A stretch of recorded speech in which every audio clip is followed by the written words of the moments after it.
Anjuman এইখনটো ১০ metre এইখনত 10% কাটিব লাগে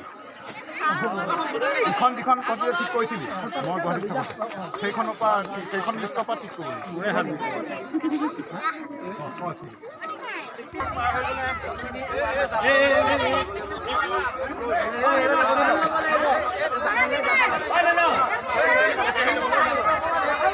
সাপমাৰ্টন আয়োজন কৰা হৈছে যাৰ মূল লক্ষ্য উদ্দেশ্য হৈছে গুটখা আৰু ড্ৰাগছৰ বিৰুদ্ধে যিখিনি বস্তু আচলতে সেৱন কৰিলে নিজৰ শৰীৰটো বেয়া হয় আৰু সামাজিকভাৱে ইয়াৰ প্ৰভাৱ পৰে সেই বহু বস্তুখিনিৰ ওপৰতে যুদ্ধ ইমান ধুনীয়াকৈ আয়োজন কৰিছে আৰু ৫০০ৰো অধিক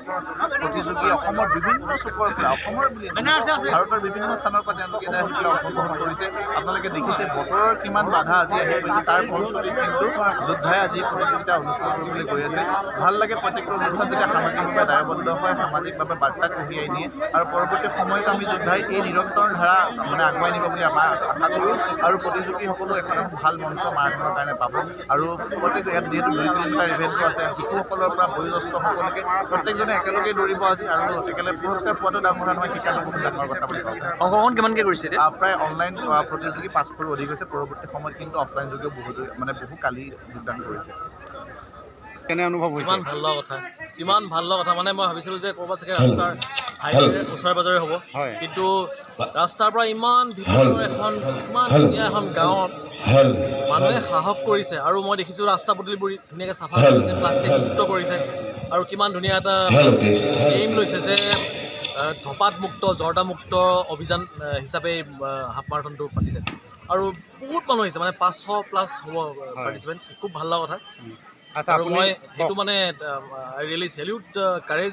ইয়াত মানে ইমান এইবিলাক বহুত খৰচ পাতি হয় ন তো সেই খৰচ পাতি তেখেতে কৰিব যে সাহস কৰিছে আই ৰিয়েলি চেলিউট ডেট আৰু মানুহৰ মানে participation I really salute that তো it's very good to see বহুত ভাল লাগিছে সামাজিক মাধ্যমত আপুনি যি ধৰণে স্বাস্থ্য সজাগতাৰ সম্পৰ্কত ৰাইজক সচেতন কৰি আহিছে অকণমান সেই বিষয়ে কওক এইটো আৰু মানে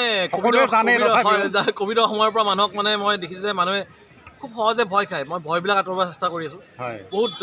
বহুত ডাঙৰ বিশেষ বেমাৰৰ বিষয়ে এনে নকয় মই কওঁ যে বেমাৰবিলাকৰ পৰা আঁতৰি কেনে থাকিব পাৰি বেমাৰ এটা হৈ যোৱাৰ পিছত পস্তাই থাকিলে লাভ নাই হয় নাই তো বেমাৰবিলাক নহ'বৰ কাৰণে এতিয়া আজি মোৰ ইমান ভাল লাগিছে সৰু সৰু ৩ বছৰীয়া 4 বছৰীয়া 5 বছৰীয়া 6 বছৰীয়া বাচ্চাবোৰ খোজকাঢ়িব আহিছে দৌৰিব আহিছে এনেকৈ শিশুসকলক যদি পিতৃ মাতৃসকলে যদি সৰুৰে পৰা এনেকৈ অলপ মানে আগুৱাই দিয়ে তেতিয়াহ'লে মোৰ মতে এইটো বহুত ভাল কথা হ'ব আৰু ভৱিষ্যত প্ৰজন্ম আমাৰ অসমৰ কাৰণে বহুত হেৰি হ'ব মই আপোনাৰ মানুহজন চিনাকি কৰি দিছোঁ ইমান ডাঙৰ এটা সাহস কৰিছে এয়া হৈছে মিছেছ সুজিত এখেতে মানে যিটো সাহস কৰিছে এইটো মানে মই কালি আহি দেখিছোঁ যে ইমান ভিতৰত যদি সাহস কৰিছে তেতিয়াহ'লে আচলতে ইণ্টাৰভিউ মোৰ নহয় এওঁৰহে ল'বলৈ ধন্যবাদ আপোনাৰ ফালৰ পৰা অকণমান কওক কেনেধৰণৰ আয়োজন কেনেকুৱা সন্তুষ্টি পাইছে হ'লেও আজি সন্তুষ্টিটো কেনেকুৱা হৈছে আপোনাৰ প্ৰতিযোগীখিনি আমি ৰাইজসকলক জনাব বিচাৰিছোঁ যে যিহেতু বতৰ একেবাৰে বেয়া সেইকাৰণে আমাৰ কাৰিকৰী দিশত অকণমান পলম হৈছে আমি আমাৰ যিকেইজন মিউজিকত আছে